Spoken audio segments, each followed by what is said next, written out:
فقد روي عن ابن مسعود رضي الله تعالى عنه أنه سئل كيف كنتم تستقبلون رمضان؟ قال ما كان أحدنا يجرأ على استقبال الهلال وفي قلبه ذرة حقد على أخيه المسلم أو كما قال ابن مسعود رضي الله عنه. وعن معن بن فضيل رحمه الله قال كان السلف رحمه الله السلف الصالح يدعون الله تبارك وتعالى 6 أشهر أن يبلغهم رمضان أو كما قال رحمه الله تعالى. برادران محترم، میرے دینی بھائیوں، اس وقت ہم ایک آدھ دن میں انشاءاللہ عز و جل ماہ مقدس کا استقبال کرنے جا رہے ہیں، بلکہ ماہ مقدس کے استقبال کا تعلق شعبان کے مہینے سے ہے، بلکہ بہت پہلے سے آپ علیہ الصلوۃ والسلام کی دعا بھی اس کی طرف اشارہ کر رہی ہے. اللہم بارک لنا فی رجب و شعبان وبلغنا رمضان. گویا رجب کے مہینے سے آپ علیہ الصلوۃ والسلام دعا فرماتے تھے کہ رجب اور شعبان کے مہینے میں برکت عطا فرما اور صحیح سالم رمضان کے مہینے میں پہنچا. میں نے اس وقت ایک ملفوظ پڑھا جو ملفوظ صحابی جلیل حضرت عبداللہ ابن مسعود رضی اللہ تعالی عنہ کا ہے. ان سے پوچھا گیا کیف کنتم تستقبلون رمضان؟ ابن مسعود ذرا بتائیے آپ رمضان اس ماہ مقدس کا استقبال کیسے کرتے؟ ابن مسعود نے جو جواب دیا وہ میرے اور آپ کے سوچنے کے لائق جواب ہے. ابن مسعود نے وہ صرف اپنا ہی جواب نہیں دیا بلکہ صحابہ کرام رضوان اللہ علیہ اجمعین کے ماہ مقدس کے استقبال کی ترجمہ ہی کرتے.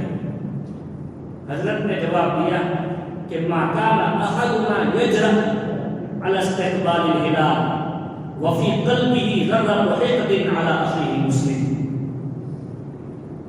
کہ ماہ مقدس کے چاند کا جو استقبال جو ہم کرتے تھے، ہم میں سے کسی میں جرأت نہیں تھی کہ استقبال رمضان کے چاند کا اس حال میں کرے کہ ہمارے دل میں کسی مسلمان بھائی کا کینہ ہو، ذرہ بھر. دیکھنے میں تو ایک جملہ ہے، لیکن مجھے اور آپ کو کیا عام کیا خاص سب کو سوچنے کی ضرورت ہے. کیا ابن مسعود رضی اللہ تعالی عنہ کے اس ملفوظ کرامی کے تناظر میں ہم اور آپ اس سے پاک ہیں؟ ہم کسی اور کا جائزہ نہیں لیں گے بلکہ ہم اپنا جائزہ لیں گے. مرد اپنا جائزہ لیں، ہماری سننے والی مائیں بہنیں اپنا جائزہ لیں کہ معمولی سے معمولی جھگڑوں میں کسی نے ہمارا کام نہیں کیا، کسی نے ہماری بولا بات نہیں سنی، ہماری بات کو نہیں رکھا، دل میں کینہ پاتا ہے اور سال تک مہینوں تک اس میں ہم مبتلا رہتے ہیں. کینہ کوئی اچھی چیز نہیں ہے.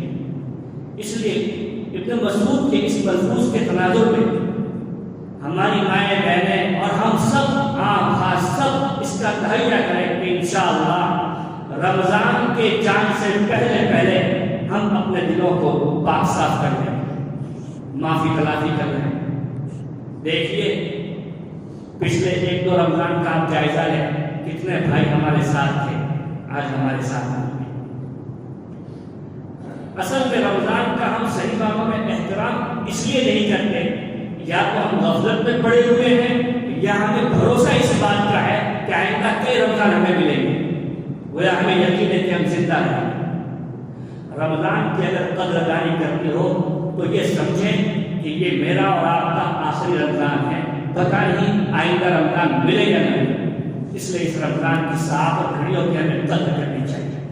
تو استقبال رمضان کا ایک طریقہ اور سب سے پہلا مرحلہ یہ ہے کہ ہم اپنے دلوں کو پاک صاف کریں۔ کسی مسلمان بھائی سے کوئی تکلیف پہنچی یا پہنچائی یا بغض عداوت دشمنی کی نا، ان سب چیزوں سے اپنے دل کو پاک صاف کر لیں۔ اللہ مجھے بھی عمل کرنے کی توفیق عطا فرمائے اور آپ حضرات کو۔ ایک دوسرے بزرگ حضرت معلا ابن فضیل ہیں، وہ فرماتے ہیں کان السلف الصالح یدعون اللہ تبارک و تعالی ستۃ اشہر ان یبلغهم رمضان۔ ہم تو رمضان کا چاند دیکھتے ہیں تو بعض کو تبدیل ہوتے ہیں کہ ابھی کیا بوجھا تھا، سلف صالحین کہا کیا تھا۔ حضرت معلا فرماتے ہیں کہ 6 مہینے پہلے اللہ تبارک و تعالیٰ سے دعا کرتے تھے کہ اللہ ہمیں صحیح سالم رمضان تک پہنچا۔ یہ سلف 6 مہینے پہلے ہمارے اور آپ کے یہ جو معاشرہ ہمارا بے ایمانی والا ہو گیا، بے یقینی والا ہو گیا، سوچنے سمجھنے کی بات ہے۔ آج ہم حالات کا ہنر ہوتے کہ فلاں حکمراں مسلط ہے، یہ مسلط ہے، وہ مسلط ہے، ہم مسلمان ہونے کی وجہ سے یہ سب حالات ہیں۔ یہ بات دل سے نکال دو کہ مسلمان ہونے کی وجہ سے حالات ہے، یہ تعبیر بدل دو۔ حالات اس لیے نہیں کہ ہم مسلمان ہیں، حالات اس لیے ہے کہ ہم اللہ و رسول کے باغی ہو چکے ہیں۔ حالات اس لیے ہے کہ ہم گناہ پر گناہ کیے جا رہے ہیں۔ حالات اس لیے ہے کہ ہم غفلت کے عالم میں اتنے چور ہو چکے ہیں کہ کوئی دو باتیں کتاب و سنت کی روشنی میں سمجھانے والا ہے تو سننے کو بھی تیار نہیں۔ حالات اس لیے اگر ان حالات کو بدلنا ہو تو آپ اور ہمارا ایمان ہے کہ جو دل ہے وہ اللہ تبارک و تعالیٰ کے دو دل کے درمیان، دشمن کے دل کو رحمت اور شفقت کی طرف سے پھیرنا سیکنڈوں کا کام ہے۔ آج ہم تیار کر لیں کہ انشاءاللہ کتاب و سنت کی روشنی میں ہم چلیں گے، ہم لوگوں کے حقوق بھی ادا کریں گے، بھائی بہنوں کے حقوق بھی ادا کریں گے، کسی کی زمین اگر ہم نے دبائی ہے اس کو بھی واپس کریں گے، میراث کا مال اگر ایک پائی پیسہ باقی ہے اس کو بھی واپس کریں گے، اور اللہ کے حقوق بھی ادا کریں گے۔ اور پڑوسیوں کے ساتھ خاص طور پر اگر انبل ہیں تو ہم سامنے چل کر جائیں کہ ان سے معافی مانگیں۔ تو یہ ہے رمضان کے استقبال کا طریقہ۔ اسی طریقے سے ایک اور بزرگ ہے یحییٰ ابن کثیر رحمہ اللہ، وہ فرماتے ہیں کان من دعائهم اللهم سلم لي رمضان وسلم لي رمضان وتسلمه مني متقبلا۔ ہمارے اسلاف کی دعاؤں میں سے ایک دعا یہ بھی تھی کہ اللهم سلم لي رمضان، اے اللہ مجھے صحیح سالم رمضان تک پہنچا۔ ایسا نہ ہو کہ مجھے موت آ جائے یا کوئی ایسی بیماری لاحق ہو جائے کہ میں رمضان کے روزے رکھ سکوں، رمضان کی تراویح تہجد وغیرہ کا اہتمام نہ کر سکوں۔ اے اللہ ان سے ہماری بات ہے، بہت رمضان سے پہلے سے یہ دعائیں شروع ہو جائیں۔ اور اتنا ہی نہیں، یہ بھی ہے کہ وسلم رمضان، رمضان کو بھی میرے لیے صحیح سالم اور محفوظ کرنا۔ ایسا نہ ہو کہ ہم کما حقہ رمضان کی قدر نہ کر سکیں، یعنی روزے تو رکھیں، تراویح پڑھیں، لیکن ہم اسے محفوظ کر سکیں۔ نیکی کرنا آسان ہے لیکن نیکی کو سنبھالنا مشکل ہے۔ روزہ رکھنا آسان ہے لیکن روزے کے حقوق ادا کرنا مشکل ہے۔ تراویح پڑھنا آسان ہے لیکن تراویح کے حقوق ادا کرنا مشکل ہے۔ اور جو کچھ نیکیاں ہو اس کے بارے میں یہ دعائیں ہمارے اسلاف کیا کرتے تھے کہ وَتَسَلَّمْهُ مِنِّي مُتَقَبَّلًا، اے اللہ ٹوٹی پھوٹی نیکیاں اے اللہ قبول فرما، اور اتنا ہی نہیں نیکیوں کے کو سنبھالنے کی ہمیں توفیق عطا۔ تو یہ ابن مسعود یا ابن کثیر، معلا ابن فضیل، ان 3 بزرگوں کے 3 ارشادات آپ کو سنائے کہ استقبال رمضان کیسے کرنا چاہیے۔ بلکہ کووڈ کے زمانے کے اندر آپ نہیں دیکھ رہے تھے رمضان کے اندر روزانہ اعلان کرتے تھے، کتنے ہمارے بھائی آج نہیں رہے۔ اس لیے تہیہ کریں کہ ہو سکتا ہے کہ ہمارا بھی یہ آخری رمضان ہو، اور یہ بھی یقین نہیں کہ رمضان کبھی کتنوں کو نصیب ہو جائے گا۔ اس لیے ان دعاؤں کا بھی اہتمام کریں، اور حقوق اللہ اور حقوق العباد کا ابھی سے اہتمام اور اس کی ادائیگی کا اہتمام ابھی سے شروع کریں گے۔ صحیح ابن خزیمہ کی ایک طویل ترین روایت ہے. اپنی طرف سے کچھ کہنے کے بجائے خود نبی اکرم صلی اللہ علیہ وسلم کی ایک لمبی روایت موجود ہے مختلف کتب احادیث میں، وہی آپ کے سامنے پیش کر دیتے ہیں. اس روایت کے اندر ہی ہمارے لیے بہت کچھ عبرت کا سامان، آپ علیہ السلام کا جو کلام ہوتا ہے وہ جامع ہوتا ہے. ایک موقع پر حضرت سلمان فارسی رضی اللہ عنہ فرماتے ہیں کہ خطبنا رسول اللہ صلی اللہ علیہ وسلم فی آخر یوم من شعبان. آپ علیہ السلام نے ایک خطبہ ارشاد فرمایا، آپ نے بیان کیا. کب بیان کیا؟ شعبان کے آخری دن. بس ایک آدھ دن ہمارا باقی ہے. اس مناسبت سے میں روایت آیا ہوں کہ شعبان کے آخری دن میں آپ علیہ السلام نے حضرت سلمان فارسی فرماتے ہیں کہ ہم یہ خطاب اور یہ بیان کریں. فقال، آپ نے فرمایا، ایھا الناس، اے لوگو، قد اظلکم شہر عظیم، تم پر ایک بڑا مہینہ چھانے والا ہے، سایہ فگن ہونے والا ہے. آپ علیہ السلام کی تعبیر پر قربان جائیے. آپ نے یہ نہیں کہا کہ شعبان کا مہینہ آنے والا ہے، بلکہ علماء جانتے ہیں اظلکم یعنی تم پر یہ مہینہ آئے گا اور چھا جائے گا. کچھ لوگ دنیا میں آتے ہیں چلے جاتے ہیں، اور کچھ لوگ آتے ہی ایک مہلت کے بعد دنیا میں لوگوں پر چھا جاتے ہیں. ان کے مرنے کے بعد بھی ان کے اثرات ہمارے دلوں میں باقی رہتے ہیں، یاد رہ جاتے ہیں. تو یہی رمضان کے مہینے کے بارے میں آپ علیہ السلام نے تعبیر ارشاد فرمائی، قد اظلکم شہر عظیم، تم پر رمضان کا عظیم مہینہ چھا جائے گا، سائبان کی طرح سایہ فگن ہوگا. شہر مبارک، یہ بڑا بابرکت مہینہ ہے. اس کی برکتیں کیا ہے؟ آگے آپ علیہ السلام نے اس کی برکتیں ارشاد فرمائی.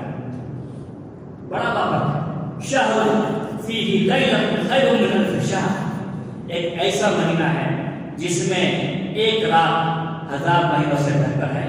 شب قدر غالب طور پر رمضان کے آخری عشرے تک ہوا کرتی ہے. اس کی طرف اشارہ ہے.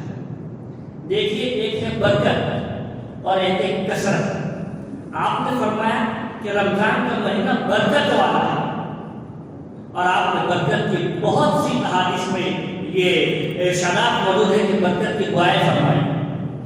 ایک آدمی کے پاس 4 روٹیاں ہیں، وہ 4 روٹی کھا جاتا ہے لیکن پیٹ نہیں بھرتا. یہ رزق میں کثرت تو ہے لیکن برکت نہیں. ایک آدمی کے پاس 2 روٹی ہے لیکن 2 روٹی سے 4 آدمیوں کا پیٹ بھر گیا. یہ رزق میں کثرت تو نہیں ہے لیکن رزق میں برکت ہے. تو آپ نے ہمیشہ برکت کی دعا فرمائی ہے. تو فرمایا یہ شہر مبارک بڑا بابرکت مہینہ ہے. جعل اللہ صیامہ فریضہ وقیام لیلہ تطوعا، یہ ایسا مہینہ ہے کہ اللہ نے دن کے روزوں کو فرض قرار دیا اور رات کے قیام کو نفل قرار دیا. دیکھیے، ایک تو ہم عام دنوں میں رات کا قیام کرتے ہیں، تہجد پڑھتے ہیں، یہ پڑھتے ہیں، لیکن خاص طور پر رمضان کی رات کا قیام تراویح کی شکل میں ہوتا ہے، نوافل کی شکل میں ہوتا ہے. اور آگے فرمایا، من تقرب فیہ بخصلۃ من الخیر کان کمن ادى فریضۃ فیما سواہ ومن ادى فیہ فریضہ کان کمن ادى 70 فریضۃ فیما سواہ. کوئی ایک نیکی کرے گا، ایک نفلی کام کرے گا، تو اس کا ثواب کتنا ہے رمضان کے مہینے میں؟ غیر رمضان کے فرض کے برابر. اور رمضان میں ایک فرض ادا کرے گا تو غیر رمضان میں 70 یعنی 70 فرض نمازیں پڑھنے کے برابر ملتا ہے. یہ معمولی نہیں. رمضان میں ایک نفل کا ثواب غیر رمضان کے فرض کے برابر. آپ جانتے ہیں اگر وقت پر نماز ادا نہ ہو، آدمی قضا کرے، تو قضا نماز پڑھنے کا اتنا ثواب نہیں جتنا ادا نماز پڑھنے کا ثواب ہے. اور سوچیے، اگر آدمی سینکڑوں اور ہزاروں نفلیں پڑھ جائے پھر بھی جو ایک نماز قضا ہوئی وہ قضا کر بھی چکا ہے، لیکن وہ ادا کا جتنا ثواب کم ہو گیا، ہزاروں اور سینکڑوں نفلیں بھی اس ادا فرض نماز کے برابر ہمیں ثواب نہیں دے سکتی. ایک نفل ثواب کا، ایک نفل نماز یا نفل نیکی کا ثواب غیر رمضان کے فرض کے برابر ہے، اور فرض کا 70 فرضوں کے برابر ہے۔ آگے فرمایا وہ شہر الصبر، یہ صبر کا مہینہ ہے، والصبر ثوابہ الجنہ، اور صبر کے اس کا ثواب جنت ہے۔ صبر کا مہینہ ہے، صبر کی 3 قسمیں، صبر علی الطاعات، نیکیوں پر صبر۔ رمضان کا مہینہ آ رہا ہے، 20 رکعت تراویح پڑھنی، نفس کو ساتھ لگا ہوا ہے، دقتیں آئی ہیں 11 مہینوں کی غفلت کا عالم ہے، تو نہیں، جو دقتیں مشکلیں اور غفلت کے جو پردے اس کو چاک کیجیے اور اپنے نفس کو طاعت پر جمائے رکھیے۔ تراویح پڑھنی ہے، مکمل 20 رکعت پڑھنی ہے، تکبیر اولیٰ کے ساتھ پڑھنی ہے، اور قرآن کریم بھی مکمل سننا ہے۔ یہ نہیں کہ امام صاحب رکوع میں جائے تو ہم دوڑ کے آ جائیں رکوع میں شامل ہو جائیں، آپ کا قرآن ناقص ہو جاتا ہے۔ اسی طریقے سے دن میں روزے ہیں، گرمی کا مہینہ ہے، مشقت کا سامنا کرنا پڑے گا، تو نہیں، صبر علی المصیبہ، یہ آپ کو جو تکلیف ہے اس کو صبر سے آپ سہ جاؤ۔ صبر علی المعاصی، گناہوں سے دور ہو جاؤ۔ صبر کی 3 قسمیں۔ آگے فرمایا وشہر الواسع، غمخاری کا مہینہ ہے۔ آپ نے غمخاری کا مہینہ پڑھ لیتے ہیں، لیکن ذرا اس مواسات اور غمخاری کے لفظ پر ذرا غور کرو کہ خاص طور پر اس رمضان کے مہینے کو غمخاری کا مہینہ کیوں کہا؟ دیکھیے، آدمی جس تکلیف سے گزرتا ہے، پھر اس تکلیف کا گزر دوسرے پر ہو رہا ہے تو آپ کا احساس ہوتا ہے، اس لیے کہ وہ اس تکلیف سے گزر چکا ہے۔ ایک آدمی قرضوں کرے دب چکا ہے، ایک دوسرا آدمی جس پر کبھی قرض ہوا ہی نہیں، وہ اس قرضوں کرے دبنے والے شخص کی مصیبت کا کبھی احساس نہیں کر سکتا۔ تو اللہ تعالیٰ رمضان میں گزارتے ہیں کہ دن میں آدمی بھوکا رہتا ہے، دن میں آدمی پیاسا رہتا ہے، تو بھوک پیاس کا احساس جب اس سے ہر شخص گزرے گا، مالدار بھی گزرے گا، غریب بھی گزرے گا، تو بقیہ رمضان کے مہینے میں اور سال بھر اسے ان فقراء اور مساکین کی بھوک پیاس کا احساس ہوگا۔ اللہ گزارتے ہیں، تو یہ غمخاری کا مہینہ کہ مساکین، محتاج اور فقراء کو نظر انداز نہ کرو۔ آگے فرمایا وشہر الرزق رزق المؤمن، یہ مہینہ ایسا ہے جس میں مومن کا رزق بڑھا دیا جاتا ہے۔ مطلب یہ ہے کہ مومن کے رزق میں برکت ہے، یہ تو ہمارا سب مشاہدہ کرتے ہی ہیں۔ آگے ہے من فطر صائما کان مغفرۃ لذنوبہ وعتق رقبۃ من النار، جو کسی روزے دار کو افطار کرا دے اس کے لیے فضیلت یہ ہے کہ اس کے جتنے چھوٹے گناہ ہیں اللہ معاف کر دے گا، اور جہنم سے اس کی آزادی کا پروانہ لکھ دیتا ہے، اور اس کی جنت کو جہنم سے آزاد کر دیتا ہے۔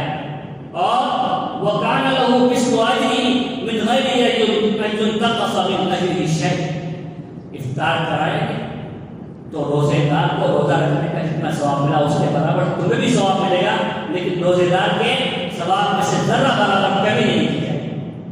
بہت بڑی فضیلت ہے۔ آج کل ہم افطار کا اہتمام کرتے ہیں، بہت سے لوگ کراتے ہیں، لیکن کیا تعلق والوں، دوست کوئی بری چیز نہیں کیجیے، لیکن بطور خاص اپنے پڑوسیوں کو نہ بھولیں، بطور خاص مسکین اور زکوٰۃ کے مستحقین افراد کو نہ بھولیں۔ آپ علیہ السلام نے آپ کو نہیں معلوم، وہ اس ولیمے کو بدترین کہا گیا جس میں فقراء اور مساکین کو نظر انداز کر دیا جائے، تو افطاری میں ان کی بھی اہمیت ہونی چاہیے۔ آگے صحابہ نے پوچھا قالوا لیس کل ما یجد ما یفطر الصائم، ہمارے پاس کچھ لوگ کو افطاری کرانے کے لیے، تو آپ علیہ السلام نبی مشفق آپ نے شفقت فرمایا کہ یعطی اللہ هذا الثواب من فطر صائما علی تمرۃ او شربۃ ماء او بسطۃ لبن، یہ ثواب اللہ اسے بھی عطا کرے گا جو کھجور کا ایک ٹکڑا کھلائے، ایک ٹکڑے سے پورے کھجور بھی، یا ایک گھونٹ پانی پلا دے، یا کچھ لسی پلا دے، اللہ اس پر بھی یہ ثواب عطا فرمائے گا۔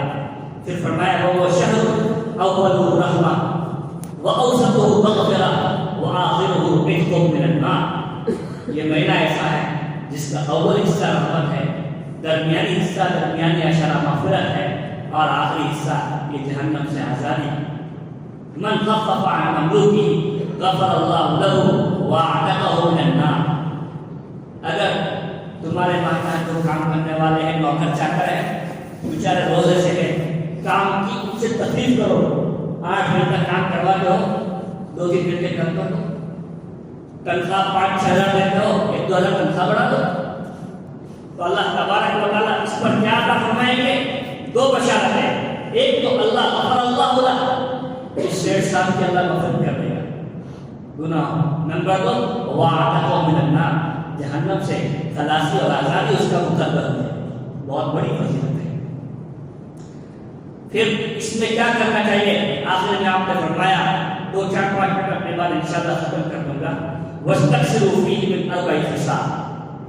اس میں 4 چیزوں کی آپ نے فرمایا کثرت کرو. خصلتین ترضون بها ربکم وخصلتین لا غنى بكم عنہما.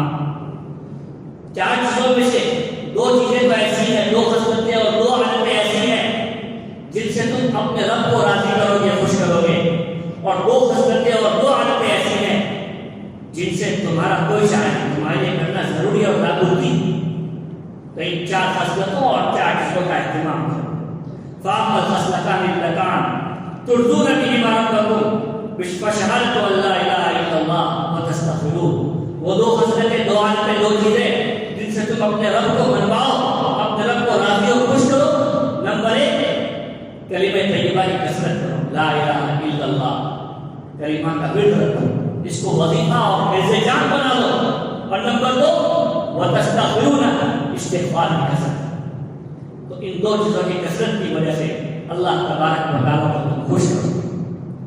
وَأَمَّا اللَّتَانِ لَا غِنَىٰ بِكُمْ عَنْهُمَا, وہ 2 خصلتیں عادتیں جن 2 سے تمہیں کوئی چارہ نہیں کرنا ضروری ہے, جس میں تمہارا فائدہ ہے, وہ یہ ہے کہ فَتَسْأَلُونَ اللَّهَ الْجَنَّةَ, اللہ سے ایک تو جنت کا سوال کرو, وَتَعُوذُونَ بِهِ مِنَ النَّارِ, اور جہنم سے پناہ چاہو.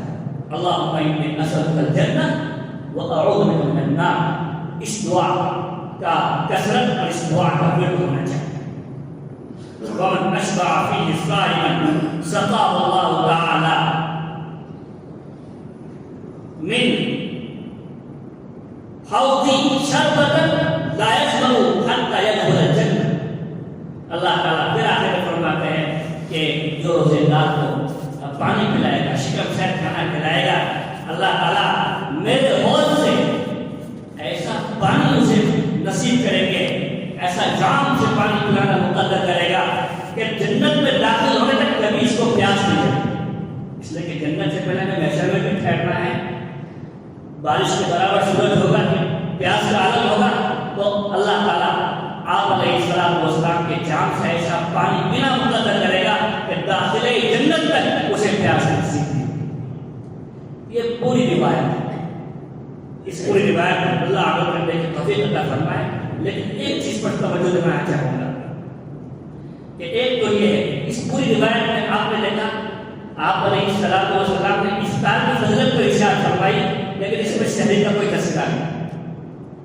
آپ نے شہری کا اس لمبی روایت میں کوئی تذکرہ نہیں کیا. افطار کی فضیلت ہے لیکن شہری کی کوئی فضیلت علاحدہ ارشاد نہیں فرمائی. بے شک شہری اگر کسی کو کھلاؤ گے ثواب ملے گا, اس سے انکار نہیں ہے, کوئی بھی نہیں کام کرو گے ثواب ملے گا. اس کی وجہ یہ ہے کہ شہری کا آدمی کو اتنا احساس و ضرورت نہیں کہ افطار کی ضرورت ہے. آدمی مغرب کے بعد سے کھانا پینا اور رات بھر چلاتا ہے تو شہری تو معمولی بھی کھا لیتا ہے, تھوڑا بہت کھانا بھی چلتا ہے, لیکن وہ جو دن بھر بھوکا پیاسا رہتا ہے اس کا افطار کے وقت غروب کے وقت شدت سے احساس ہوتا ہے. اس لیے آپ علیہ السلام نے اس کی مستقل فضیلت ارشاد فرمائی.